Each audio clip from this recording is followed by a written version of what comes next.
K J news India ವಾಹಿನಿಗೆ ಸ್ವಾಗತ ಸುಸ್ವಾಗತ.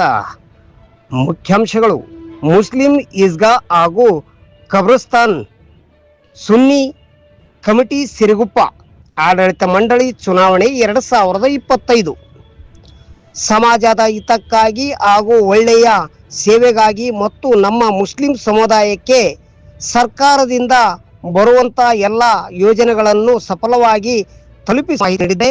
ಅದೇ ರೀತಿಯಾಗಿ ದಿನಾಂಕ 10/5/2025 ಬೆಳಗ್ಗೆ 8 ಗಂಟೆಯಿಂದ ಮಧ್ಯಾಹ್ನ 3 ಗಂಟೆವರೆಗೆ ಇವಾಗ ಏನು ಎಲೆಕ್ಷನ್ ನಡೀತಾ ಇದೆ. ಆ ಚುನಾವಣೆಯ ಸಂದರ್ಭದಲ್ಲಿ ಈ ಚುನಾವಣೆ ನಡೆಯುವಂಥ ಸ್ಥಳ ಬಂದ್ಬಿಟ್ಟು ಸರ್ಕಾರಿ ಹಾಸ್ಟೆಲ್ ಹೈಸ್ಕೂಲ್ ಮೈದಾನ, ಬಳ್ಳಾರಿ ರಸ್ತೆ, ಸಿರುಗುಪ್ಪ, ಇಲ್ಲಿ ಈ ಎಲೆಕ್ಷನ್ ನಡೀತಾ ಇದೆ. ಈ ಒಂದು ಸಂದರ್ಭದಲ್ಲಿ ನಮಗೆ ಮುಖ್ಯ ಅತಿಥಿಗಳಾಗಿರ್ತಕ್ಕಂಥ ವ್ಯಕ್ತಿ ನಮ್ಮ ಕ್ಯಾಮರಾ ಮುಂದೆ, ಅಂದರೆ ನಮ್ಮ ಒಂದು ಚಾನಲ್ ಮುಂದೆ ಯಾವ ರೀತಿಯಾದಂಥ ಸಂದೇಶ ಮತ್ತು ಜನಗಳಿಗೆ ಸೌಲಭ್ಯಗಳನ್ನು ಒದಗಿಸ್ಕೊಡ್ತೀವಿ ಅಂತಂದೇಳಿ ಮತ್ತೆ ಅವ್ರ ಮೇಲೆ ಬಂದಿರತಕ್ಕಂಥ ಆರೋಪಗಳ ಬಗ್ಗೆ ಅವರು ಏನೇನು ಮಾತನಾಡಿದ್ದಾರೆ ಅಂತಂದೇಳಿ ಸಂಪೂರ್ಣವಾದ ಮಾಹಿತಿ ತಿಳ್ಕೊಳ್ಳೋಣ ಬನ್ನಿ. ಸಿರುಗುಪ್ಪ ತಾಲೂಕಿನ ಮತ ಬಾಂಧವರೇ, ನಾಗರಿಕ ಬಂಧುಗಳೇ, ಕೆಜೆ ನ್ಯೂಸ್ ಇಂಡಿಯಾ ವಾಹಿನಿ ವರದಿಗಾರರು ವಿ ಗುರುಸ್ವಾಮಿ, ಸಿರುಗುಪ್ಪ. ಸರ್ ನಮಸ್ಕಾರ. ನಮಸ್ಕಾರ. ಇವತ್ತೇನು ನೀವು ಎಲೆಕ್ಷನ್ ಪ್ರಯುಕ್ತವಾಗಿ, ನಿಮ್ಮ ಒಂದು ಸಮಾಜದ ಎಲೆಕ್ಷನ್ ಪ್ರಯುಕ್ತವಾಗಿ ಇವತ್ತು ಜನಗಳ ಮುಂದೆ ನೀವೇನು ಪ್ರಚಾರಕ್ಕೆ ಹೋಗ್ಬೇಕಂದ್ರಿ, ಯಾವ ಅಜೆಂಡಾ ಇಟ್ಕೊಂಡ್ಬಿಟ್ಟು ನೀವು ಇವತ್ತು ಜನಗಳ ಮಧ್ಯೆ ಹೋಗ್ತಾ ಇದ್ರಿ? ನೋಡಿ, ನಮಸ್ಕಾರ. ನಾನು ಎಲೆಕ್ಷನ್ ಮಾಡಕ ಹೋಗ್ತಿರೋ ಕಾರಣ ಏನಂದ್ರೆ, ಡೆವಲಪ್ಮೆಂಟ್ ಅನ್ನೋದೊಂದು ಬಹಳ ಇಂಪಾರ್ಟೆಂಟ್ ನಮ್ಮ ಕಮ್ಯುನಿಟಿಗೆ. ನಮ್ಮ ಕಮ್ಯುನಿಟಿ ಬಹಳ ಹಿಂದೆ ಇದೆ. ಬಹಳ ಹಿಂದೆ ಇರೋ ಕಾರಣಕ್ಕೆ ನಾವು ಡೆವಲಪ್ಮೆಂಟ್ ಮಾಡ್ಬೇಕಂತೇಳಿ, ನಮ್ಮಂತವ್ರು ಹೊರಗೆ ಬರ್ಬೇಕಂತೇಳಿ ನಮ್ಮ ಸ್ನೇಹಿತರು ಎಲ್ಲರೂ ಬಹಳ ನಮಗೆ ಫೋರ್ಸ್ ಮಾಡಿದ್ರು. ನೀವು ನಿಮ್ಮ ಬಿಸ್ನೆಸ್ಗಳು, ನಿಮ್ಮ ಕೆಲಸಗಳು ನೋಡ್ಕೊಂತಿದ್ರೆ ಆಗಲ್ಲ, ನಿಮ್ಗೆ ದೇವ್ರ ಆ ಶಕ್ತಿ ಕೊಟ್ಟಾನೆ, ದಯವಿಟ್ಟು ತಾವು ಬರ್ಬೇಕು, ಹೊರಗೆ ಬಂದು ತಾವು ನಮ್ಗೆ ನಮ್ಮ ಕಮ್ಯುನಿಟಿಗೆ ಸಪೋರ್ಟ್ ಮಾಡ್ಬೇಕು ಅಂತೇಳಿ ಹೇಳಿದ್ರು. ನಾನು ಇಷ್ಟಕ್ಕೆ ಮುಂಚೆ ಕೂಡ ಅಧ್ಯಕ್ಷ ಆಗಿದ್ದೆ, ಬಹಳಷ್ಟು ಕೆಲಸಗಳು ಮಾಡಿದೀನಿ. ಒಂದು 7ನೇ ಕ್ಲಾಸ್. ಎಷ್ಟನೇ ಇಸ್ವಿಯಲ್ಲಿ ನೀವು ಅಧ್ಯಕ್ಷರಾಗಿದ್ದೀರಿ? ನಾನು ಇಷ್ಟಕ್ಕೆ ಮುಂಚೆ ಅಧ್ಯಕ್ಷ ಆಗಿರೋದು ಇಸ್ವಿ ಬಂದು 2021 ನಾನು ಅಧ್ಯಕ್ಷ ಆಗಿದ್ದೆ. ನಾನು ಅವಾಗ ಬಹಳಷ್ಟು ಕೆಲಸಗಳು ಮಾಡಿದ್ದೀನಿ. ಮಕ್ಕಳಿಗೆ 7ರಿಂದ 10ನೇ ಕ್ಲಾಸ್ ವರೆಗೆ ನಾನು ಪರ್ಮಿಷನ್ ತಂದಿದ್ದೀನಿ. ಮಕ್ಕಳಿಗೆ ಸ್ಕೂಲ್ ಮೈದಾನ ಮಾಡಿದ್ದೀನಿ. ಆಮೇಲೆ ಬಹಳ ಜನ ಏನೇನು ರಿಕ್ವೈರ್ಮೆಂಟ್ ಇತ್ತು, ನಮ್ಮ ಕಾಂಪ್ಲೆಕ್ಸ್ ಆಗಲಿ, ನಮ್ಮ ಬೇರೆ ಬೇರೆ ಜಾಗದ ವಿಷಯಗಳಾಗ್ಲಿ, ಏನೇನು ಆಗ್ತಿದೆ, ನನ್ನ ಕೈಯಿಂದ ಏನಾಗುತ್ತೆ ಆ ಟೈಮಲ್ಲಿ ನಮಗೆ ಏನೇನು ಸಮಸ್ಯೆಗಳು ಬಂದಿದಾವ ಅದನ್ನೆಲ್ಲ ಬಗೆಹರಿಸಿ ನಾನು ಅದಕ್ಕೆ ಸಹಕಾರ ಕೊಟ್ಟಿದ್ದೀನಿ. ನಾನು ಎಲೆಕ್ಷನ್ ಮುಗಿಸ್ಮೇಲೆ ನಾನು ಡ್ರಾಪ್ ಆಗಿದ್ದೀನಿ. ಮುಂದೆ ಮತ್ತೆ ಎಲೆಕ್ಷನ್ ಬಂತು. ಆ ಎಲೆಕ್ಷನ್ ಟೈಮಲ್ಲಿ ನಾನು ನಿಂದಿರ್ಬೇಕು ಅಂತ ನನಗೆ ಅನಿಸ್ತು. ಆದ್ರೆ ನಾನು ನನಗೆ ಮನ್ಸಿಗೆ ಒಪ್ಪಿಲ್ಲ. ಯಾಕಂದ್ರೆ ನಾವು ಇಷ್ಟೆಲ್ಲ ಕೆಲಸ ಮಾಡಿ ನನ್ನ ಮೇಲೆ ಆರೋಪ ಮಾಡ್ತಾರ ಅನ್ನೋದೊಂದು ಬೇಜಾರಿಗೆ ನಾನು ಸತಿ ಎಲೆಕ್ಷನ್ ಮಾಡಿಲ್ಲ, ನಾನು ಡ್ರಾಪ್ ಆಗ್ಬಿಟ್ಟೆ. ಮತ್ತೆ ಈ ಸತಿ ನಮ್ಮ ಸ್ನೇಹಿತರೆಲ್ಲ ಕೇಳ್ತು, ಇಲ್ಲ ದಿವಸಗಳು ಸರಿ ಇಲ್ಲ, ಸಮಸ್ಯೆಗಳು ಬರ್ತದಾವ, ಹೊಸ ಸಮಸ್ಯೆಗಳು ಬರ್ತದಾವ, ಹೊಸ ಸಮಸ್ಯೆಗಳು ಬಜಾರ್ದಾಗ ಫೇಸ್ ಮಾಡ್ಬೇಕಾಗ್ತಿದೆ. ಈ ಮಧ್ಯದಲ್ಲಿ ಹಿಜಾಬ್ ವಿಷಯಗಳಾಗ್ಲಿ, ಈ ವಕ್ಫ್ ಪ್ರಾಪರ್ಟಿ ಬಗ್ಗೆ ಆಗ್ಲಿ, ವಕ್ಫ್ ಬೋರ್ಡ್ ಆಗ್ಲಿ, NRC ಆಗಲಿ, ಯಾವ್ಯಾವ ಬರ್ತಿದಾವ. ತಮ್ಮಂತವ್ರು ಸ್ವಲ್ಪ ಅನುಭವ ಇದ್ದವರು, ಇಷ್ಟಕ್ಕೆ ಮುಂಚೆ ಮಾಡಿದ್ದವರು, ನಿಮ್ಮಂತವ್ರು ಬಂದ್ರೆ ಒಳ್ಳೇದಾಗುತ್ತೆ ನಮ್ಮ ಸಮಾಜಕ್ಕೆ ಅಂತೇಳಿ ಮತ್ತೆ ನಮ್ಮ ಸ್ನೇಹಿತರು ನನ್ನನ್ನು ಮತ್ತೆ ಕರೆಸಿ ಮತ್ತೆ ನನಗೆ ಕಂಟೆಸ್ಟ್ ಮಾಡಕ್ ಕೊಟ್ಟಿದ್ದಾರೆ. ಈ ಸತಿ ನಾನು ಕಂಟೆಸ್ಟೆಂಟ್ ಆಗಿದ್ದೀನಿ. ಈ ಸತಿ ನಾನು ಮತ್ತೆ ನಮ್ಮ ಟೀಮ್ ಒಗ್ಗಟ್ಟಾಗಿ ನಮ್ಮ ಟೀಮ್ ಜೊತೆಗೆ ನಾನು ಕಂಟೆಸ್ಟ್ ಮಾಡ್ತಿದ್ದೀನಿ. ನಮ್ಮ ಟೀಮು ಈ ಪಾಂಪ್ಲೆಟ್ ಅಲ್ಲಿ ಎಲ್ಲ 13 ಮಂದಿ ಇದ್ದಾರೆ. 13 ಮಂದಿ ನನ್ನ ಟೀಮ್ ಇದೆ ಈ ಪಾಂಪ್ಲೆಟ್ ಅಲ್ಲಿ. ನಾನು ಜನಕ್ಕೆ ಕೇಳ್ಕೊಳೋದಿಷ್ಟೇ, ದಯವಿಟ್ಟು ನನ್ನ ಟೀಮಿಗೆ 13 ಮಂದಿಗೆ ಕಂಪ್ಲೀಟ್ ಆಗಿ ನಿಮ್ಮ 13 ಓಟುಗಳು, ಟೋಟಲ್ 35 ಕ್ಯಾಂಡಿಡೇಟ್ ಅಲ್ಲಿ ನಮ್ಮ 13 ಮಂದಿ ಏನಿದ್ದಾರೆ ಕಮಿಟಿ ಮೆಂಬರ್ಸು, ಇವರಿಗೆ ತಾವು ದಯವಿಟ್ಟು 100% ವೋಟಿಂಗ್ ಮಾಡಿ ನನ್ನ ಕಮಿಟಿ ತಂದ್ರೆ, ನಾನು ಪುನಃ ಗೆದ್ರೆ, ನಾನು ಅಧ್ಯಕ್ಷ ಆದ್ರೆ ಬಹಳಷ್ಟು ನಾನು ಕೆಲಸಗಳಿದಾವ, ಬಹಳಷ್ಟು ನನ್ನ ಕಮ್ಯುನಿಟಿಗೆ ಡೆವಲಪ್ಮೆಂಟ್ ಮಾಡ್ಬೇಕಂತೇಳಿ ನಾನು ಉದ್ದೇಶವಾಗಿ ಬಂದಿದ್ದೀನಿ. ನಾನು ಯಾವುದಷ್ಟು ಕೆಲಸ ಸುಮ್ಮನೆ ಮಾಡಂಗಿಲ್ಲ. ನಾನು ಒಂದು ಬಿಸ್ನೆಸ್ ಮ್ಯಾನ್, ನಾನು ವ್ಯವಹಾರ ಮಾಡತ್ತ, ಆದ್ರೆ ಕಮ್ಯುನಿಟಿಗೆ ಟೈಮ್ ತೆಗೆದಿನಿ ಅಂದ್ರೆ ಏನೋ ಒಂದು ಮಾಡ್ಬೇಕು ಅನ್ನೋದೊಂದು ಉದ್ದೇಶಕ್ಕೆ ಬಂದಿದ್ದೀನಿ. ನನಗೂ ಕೆಲವು ಎಜೆಂಡ್ಗಳಿದಾವ. ಸಾಲಿ ಕಟ್ಟದಿದೆ, ಈದ್ಗಾದಲ್ಲಿ ಒಂದು ಹೊಸ ಈದ್ಗಾ ನಿರ್ಮಾಣ ಮಾಡಬೇಕಾಗಿದೆ. ಇನ್ನ ಬೇರೆ ಬೇರೆ ವಿಷಯಗಳು ಬಹಳಷ್ಟು ಇದಾವ, ನಾನು ಚರ್ಚೆ ಮಾಡ್ತೀನಿ. ನನ್ನ ಇದರಲ್ಲಿ ಕೂಡ ಬಿಡ್ತೀನಿ ನಾನು, ಎಲೆಕ್ಷನ್ ಇದರಲ್ಲಿ ಎಜೆಂಡಾಗಳಲ್ಲಿ ಬಿಡ್ತೀನಿ ನಾನು, ಪ್ರಣಾಳಿಕೆದಲ್ಲಿ ನಾನು ಮುಂದೆ ಬಿಡ್ತೀನಿ ಅನ್ನೋದೊಂದು ಮಾತಿಗೆ ನಾನು ಕೇಳ್ಕೊಂತಿದ್ದೀನಿ. ಆಮೇಲೆ ಸತಿ ನಾನು ಅಧ್ಯಕ್ಷ ಆಗಿದ್ದವಾಗ ಒಂದು ಜಮೀನ್ ತಗೊಂಡಿದ್ದೆ ನಾನು. ಈ ಹಿಂದೆ ನೀವು ಮಾತಾಡೋ ಕಾಲ ಕೇಳಿದ್ರಿ, ನನ್ನ ಮೇಲೆ ಒಂದು ಆರೋಪ ಬಂತು, ಆ ಕಾರಣದಿಂದ ನಾನು ಹಿಂದಿನ ಎಲೆಕ್ಷನ್ ಅಲ್ಲಿ ನಾನು ಹಿಂದೆ ಅಂತ. ಅದು ಯಾವ್ದು ಆರೋಪ? ನನ್ನ ಮೇಲೆ ಒಂದು 17 ಸೆಂಟ್ಸ್ ಜಮೀನು ನನ್ನ ಹೆಸರು ಮೇಲೆ ಇದೆ ಅಂತೇಳಿ ನನ್ನ ಒಂದು ಆರೋಪ ಬಂದಿತ್ತು. ಈಗ ಸದ್ಯಕ್ಕೆ ಅದು ನನ್ನ ಹೆಸರು ಮೇಲೆ ಇದ್ದಿದ್ದು ನಿಜ, ಇದನ್ನೇನು ಸುಳ್ಳಲ್ಲ, 100ಕ್ಕೂ 100 ನಿಜ.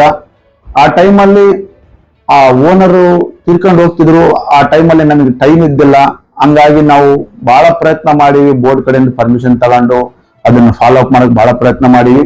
ಹಲವಾರು ಕಡೆ ಆಫೀಸರ್ಸ್ಗಳಾಗ್ಲಿ, ರಾಜಕಾರಣಿಗಳಾಗ್ಲಿ ಹಲವಾರು ಕಡೆ ತಿರುಗಾಡಿವಿ. ಆದ್ರೆ ಅಲ್ಲಿ ಶಾರ್ಟ್ ಟೈಮ್ ಇರೋ ಕಾರಣಕ್ಕೆ ಆ ಟೈಮಲ್ಲಿ ನಾನೇ ಅಧ್ಯಕ್ಷ ಇದ್ದೆ. ನನಗಷ್ಟು ಅನುಭವ ಇದ್ದಿಲ್ಲ, ಕಾನೂನು ರೀತಿಯಿಂದ ನನಗೆ ಹೆಂಗ್ ಹೋಗ್ಬೇಕು ಅನ್ನೋದು ಕೂಡ ನನಗೆ ತಿಳುವಳಿಕೆ ಇದ್ದಿಲ್ಲ. ನಾನು ಹಂಗಾಗಿ ಆ ಟೈಮಿಗೆ ನನ್ನ ಹೆಸರು ಮೇಲೆ ರಿಜಿಸ್ಟರ್ ಮಾಡ್ಕೊಂಡೆ. ಆಮೇಲೆ ನಾನು ರಿಜಿಸ್ಟರ್ ಮಾಡ್ಕೊಂಡಿದ್ದು ಕೆಲವು ದಿವಸದಲ್ಲಿ ಅದನ್ನ ಹಿಂಬಾರ ಬರೆದು ನಾನು ಅದು ಏನು ವಕ್ಬೋರ್ಡಿಗೆ ಸಲ್ಲಿಸಿದೆ ಕಂಪ್ಲೀಟ್ ಆಗಿ ನಾನು ವಕ್ಬೋರ್ಡಿಗೆ ಸಲ್ಲಿಸ್ಬಿಟ್ಟಿದ್ದೀನಿ.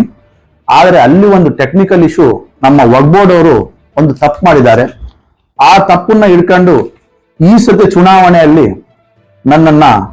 ನನ್ನ ಹೆಸರು ಕೆಡ್ಸಕ್ಕಾಗಲಿ, ನನ್ನನ್ನ ಸೋಲ್ಸಕ್ಕಾಗಲಿ, ಪ್ರತಿಯೊಂದು ವಿಷಯದಲ್ಲಿ ರಾಜಕಾರಣ ಇಲ್ಲಿ ಮಾಡಕ್ಕೆ ಕೆಲವು ಜನ ರಾಜಕಾರಣ ಮಾಡ್ತಿದ್ದಾರೆ. ಇಲ್ಲಿ ಟೆಕ್ನಿಕಲ್ ಇಶ್ಯೂ ಏನಿದೆ ಅಂದ್ರೆ ಎಲ್ಲಾ ಡಾಕ್ಯುಮೆಂಟ್ಸ್ ನಾವು ವಕ್ಬೋರ್ಡಿಗೆ ಒಪ್ಸ್ಬಿಟ್ಟಿದೀವಿ. ನಮ್ಮ ಕಡೆಯಿಂದ ಯಾವುದೇ ತರದ್ದು ಏನು ಪೇಪರ್ ಪೆಂಡಿಂಗ್ ಇಲ್ಲ. ನಾವು NOC ಕ್ಲಿಯರ್ ಕೊಟ್ಟುಬಿಟ್ಟಿದೀವಿ, ಅವ್ರು ರಿಜಿಸ್ಟರ್ ಮಾಡ್ಕೋಬಹುದು. ಆದ್ರೆ ಇಲ್ಲಿ ರಿಜಿಸ್ಟರ್ ಮಾಡ್ಕೊಳ್ಳೋ ಟೈಮಿಗೆ ಇವರು ಬೆಂಗಳೂರಿಂದ ನಮ್ಮ ತಹಸೀಲ್ದಾರ್, ಸುರಗುಪ್ಪ ತಹಸೀಲ್ದಾರ್ ಅವರಿಗೆ ಒಂದು ಲೆಟರ್ ಬರುತ್ತೆ. ಆ ಲೆಟರ್ ಅಲ್ಲಿ ರಿಜಿಸ್ಟ್ರೇಷನ್ ಸರ್ಟಿಫಿಕೇಟ್ ಅಂತ ಒಂದು ಲೆಟರ್ ಬರುತ್ತೆ. ಆ ಲೆಟರ್ ಅಲ್ಲಿ ಈ ವಕ್ಬೋರ್ಡ್ ಅವರು ಒಂದು ತಪ್ಪು ಮಾಡಿದ್ದಾರೆ. ಏನು ಮಾಡಿದ್ದಾರೆ ಅಂದ್ರೆ, ಇವರು ನಮ್ಮ ಬಳ್ಳಾರಿ ನಮ್ಮ ಸುರಗುಪ್ಪ ಕಮಿಟಿ ಅಂತ ಬರೆಯಕ್ ಹೋಗಿ ಇಲ್ಲಿ ಯಾದಗಿರಿ ಕಮಿಟಿ ಅಂತೇಳಿ ಒಂದು ಬರೆದಿದ್ದಾರೆ ಸರ್ಟಿಫಿಕೇಟ್ ಅಲ್ಲಿ. ಹಂಗಾಗಿ ಇಲ್ಲಿ ತಹಸೀಲ್ದಾರ್ ಇದನ್ನ ಒಪ್ಪಿಲ್ಲ. ತಹಸೀಲ್ದಾರ್ ಒಪ್ಪಿಲ್ಲ ಅಂತೇಳಿ ಆ ಕಾರಣಕ್ಕೆ ನನ್ನ ಹೆಸರು ಮೇಲೆ ಇದ್ದಿದ್ದು ಪಾಣಿ ಹಂಗೆ ಉಳ್ಕೊಂಡಿದೆ. ಆ ಪಾಣಿ ಹಂಗೆ ಇದೆ. ನಾನು ಆ ಜಮೀನಲ್ಲಿ ನಾನಿಲ್ಲ. ಜಮೀನು ಆಲ್ರೆಡಿ ನಾನು ನಮ್ಮ ಈದ್ಗಾಗೆ ಕಬ್ರಸ್ತಾನಿ ಕಂಪ್ನಿಗೆ ನಾನು ಸೇರಿಸ್ಬಿಟ್ಟಿದ್ದೀನಿ, ಅದು ಸೇರಿಸ್ಬಿಟ್ಟಿದ್ದೀನಿ. ಈಗ ಅವರು ಹ್ಯಾಂಡ್ ಓವರ್ ಒಪ್ಸ್ಬಿಟ್ಟಿದ್ದೀನಿ. ಈಗ ಎಂಜಾಯ್ಮೆಂಟ್ ಅಲ್ಲಿ ಈದ್ಗಾದವ್ರು ಇರೋದು, ನನ್ನ ಎಂಜಾಯ್ಮೆಂಟ್ ಅಲ್ಲಿ ಏನೂ ಇಲ್ಲ. ಅದಕ್ಕೆ ನಂದ ಯಾವ್ದು ತರದ ಅಬ್ಜೆಕ್ಷನ್ ಇಲ್ಲ. ಮೊನ್ನೆ ವೆಂಕಟರಾಮ್ ರೆಡ್ಡಿ ಅವರು ಸರ್ ಚೇರ್ಮನ್ ಇರುವಾಗ ಆ ಜಾಗಕ್ಕೆ, ಸ್ಪೆಷಲಿ ಆ ಜಾಗಕ್ಕೆ ಕೆಲವೊಂದಿಷ್ಟು ಗ್ರಾಂಟ್ ಹಾಕಿ ಕಾಂಪೌಂಡ್ ಕೂಡ ಮಾಡ್ಬಿಟ್ಟಿದ್ದಾರೆ. ಈಗ ಅದು ಆಲ್ರೆಡಿ ನಮ್ಮ ಈದ್ಗಾ ಮೈದಾನಿಗೆ ಸೇರ್ಬಿಟ್ಟಿದೆ.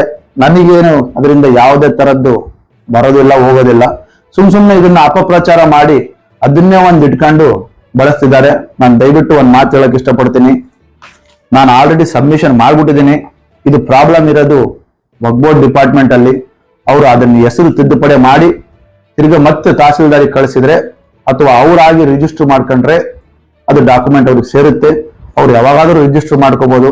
ನನಗಾದ್ರೆ ಏನು ತೊಂದರೆ ಇಲ್ಲ. ನಾನು ಆಲ್ರೆಡಿ ಸಬ್ಮಿಷಕ್ಕಾಗಲಿ, ನನ್ನನ್ನ ಸೋಲ್ಸಕ್ಕಾಗಲಿ, ಪ್ರತಿಯೊಂದು ವಿಷಯದಲ್ಲಿ ರಾಜಕಾರಣ ಇಲ್ಲಿ ಮಾಡಕ್ಕೆ ಕೆಲವು ಜನ ರಾಜಕಾರಣ ಮಾಡ್ತಿದ್ದಾರೆ.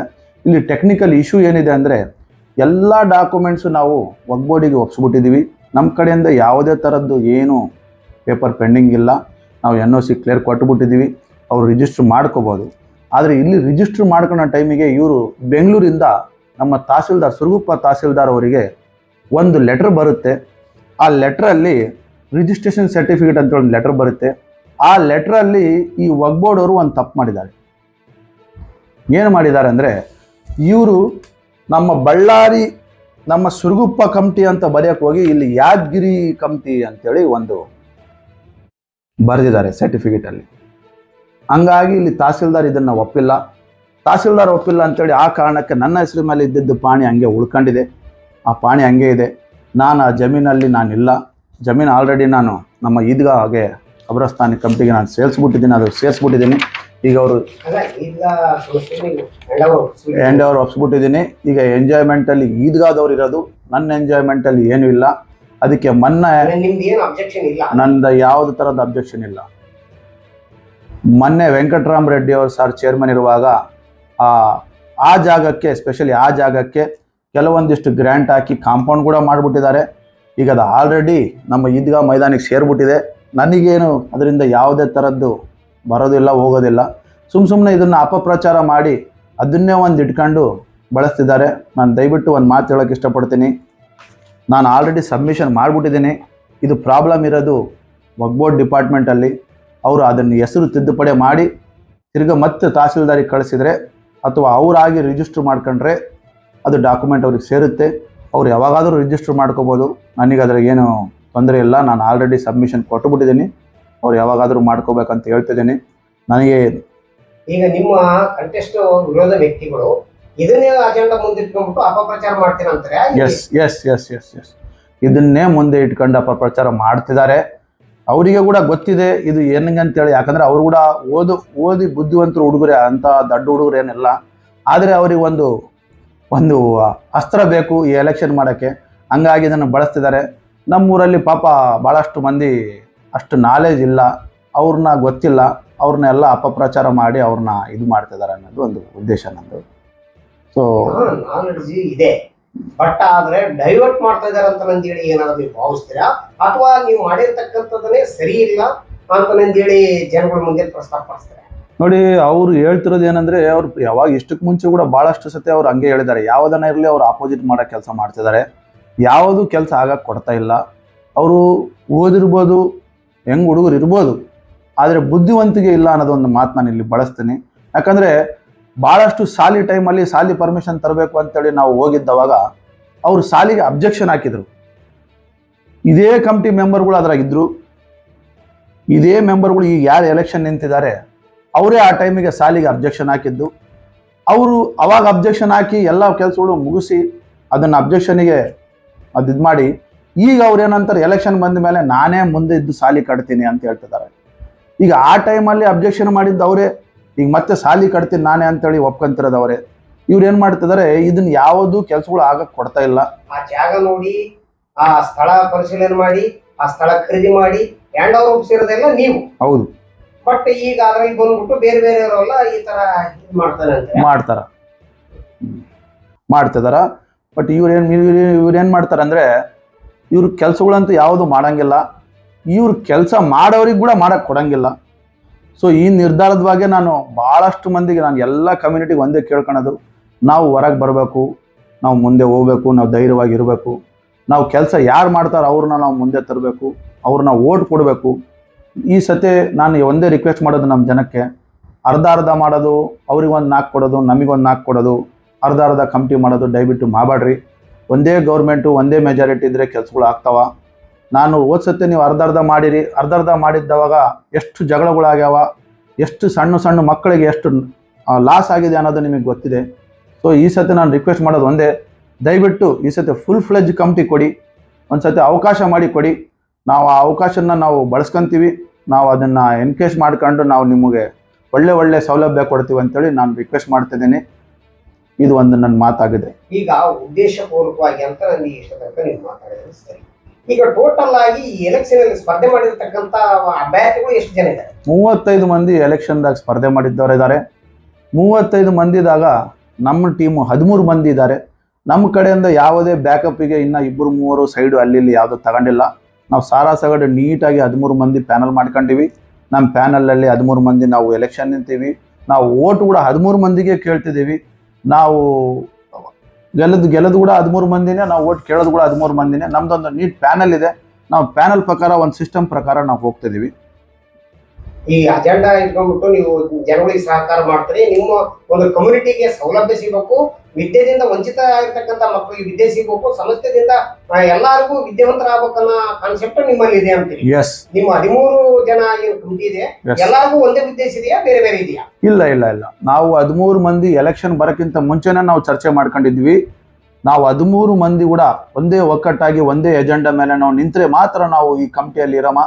ಇಲ್ಲಾಂದ್ರೆ ನಾವು ಎಲೆಕ್ಷನ್ ಮಾಡೋದು ಬೇಡ ಅಂತೇಳಿ ನಾವು ಕುಂತ್ಕೊಂಡು, ನಮ್ಮ ಕಡೆ ಸುಮಾರು ಒಂದು 20 ಮಂದಿ ಇದ್ರು. 20 ಮಂದಿಯಲ್ಲಿ 7 ಮಂದಿಗೆ ನಾವು ಕನ್ವಿನ್ಸ್ ಮಾಡಿ ವಿತ್ಡ್ರಾ ಮಾಡಿಸಿ 13 ಮಂದಿ ಪ್ಯಾನಲಲ್ಲಿ ನಾವು ನೀಟಾಗಿ ಮಾಡಿದ್ದೀವಿ. ನಾವು ಈ ಹುಡುಗರು ಡೆವಲಪ್ಮೆಂಟು, ಹುಡುಗರ ಭವಿಷ್ಯಕ್ಕೆ ನಾವು ಮುಂದೆ ಮಾಡ್ಬೇಕಂತೇಳಿ ನಾವು ಭಾಳಷ್ಟು ಕಾಂಪ್ರಮೈಸ್ ಮಾಡ್ಕೊಂಡು ಕೇವಲ 13 ಮಂದಿ ಮಾತ್ರ ನಾವು ಎಲೆಕ್ಷನ್ಗೆ ನಿಂತಿದ್ದೀವಿ. ಈ ಜನರ ಸಹಕಾರ ಹೆಂಗಿದೆ ನಿಮಗೆ? ತುಂಬಾ ಚೆನ್ನಾಗಿದೆ. ಬಹಳಷ್ಟು ಮಂದಿ ನಾವು ಎಲ್ಲಾದರೂ ತಿರುಗಾಡಲಿ, ಎಲ್ಲಾದರೂ ನಾವು ಓಟ್ ಕೇಳಕ್ ಹೋಗ್ಲಿ, ಇಲ್ಲ ನೀವು ಮಾಡ್ತೀರಿ, ನಮಗೆ ನಂಬಿಕೆ ಇದೆ, ಇಷ್ಟಕ್ಕೆ ಮುಂಚೆ ಕೂಡ ನೀವು ಮಾಡಿರಿ ಅನ್ನೋ ಮಾತಾಡ್ತಿದ್ದಾರೆ. ಆದರೆ ಎಲ್ಲೋ ಒಂದು ಕಡೆಗೆ ಕೆಲವೊಂದು ಅಪಪ್ರಚಾರ ನಡೆದಿದ್ದ ಕಾರಣಕ್ಕೆ ಇಲ್ಲ ಅವ್ರಿಗೆ ಒಂದು 2-3 ಕ್ಯಾಂಡಿಡೇಟ್ಗಳನ್ನ ಗೆಲ್ಸಮ, ಅವ್ರನ್ನೂ ಕೂಡ ಸ್ವಲ್ಪ ಮುಂದೆ ತರಮ ಅನ್ನೋದು ಒಂದು ಸ್ವಲ್ಪ ನ್ಯೂಸ್ ಇದೆ. ನಾನು ಅವ್ರಿಗೆ ಕೂಡ ರಿಕ್ವೆಸ್ಟ್ ಮಾಡೋದು ಒಂದೇ, ದಯವಿಟ್ಟು ಫುಲ್ ಫ್ಲೆಜ್ ಕಮಿಟಿ ಇದ್ದರೆ, ಒಂದೇ ಪ್ಲಾಟ್ಫಾರ್ಮಲ್ಲಿ ಇದ್ದರೆ ನಮಗೆ ಡೆವಲಪ್ಮೆಂಟ್ ಮಾಡೋಕ್ಕೆ ಯಾವುದೇ ಥರದ ತೊಂದರೆ ಇರಲ್ಲ. ಇದೇನು ಜಾಸ್ತಿ ದಿವಸ ನಡೆಯಲ್ಲ, ಇದು 3 ವರ್ಷ ಎಲೆಕ್ಷನು, ಮುಂದಿನ ಚುನಾವಣೆ ಮತ್ತೆ ಬರುತ್ತೆ. ನಾವು ಕೆಲಸ ಮಾಡಿಲ್ಲ ಅಂತ ಹೇಳಿದ್ರೆ ನಾವೇ ಇದರಲ್ಲಿ ಡ್ರಾಪ್ ಆಗ್ತೀವಿ. ಮುಂದಿನ ಚುನಾವಣೆಯಲ್ಲಿ ಬೇರೆಯವರಿಗೆ ನೀವು ಅವಕಾಶ ಮಾಡಿ ಕೊಡಿ ಅಂತೇಳಿ ನಾನು ಕೂಡ ಕೇಳ್ಕೊಳ್ತೀನಿ. Thank you. ಈ ಚಾನೆಲ್ ಅನ್ನು ಸಬ್ಸ್ಕ್ರೈಬ್ ಮಾಡಿ ಮತ್ತು ಪಕ್ಕದಲ್ಲಿರುವ ಬೆಲ್ ಬಟನ್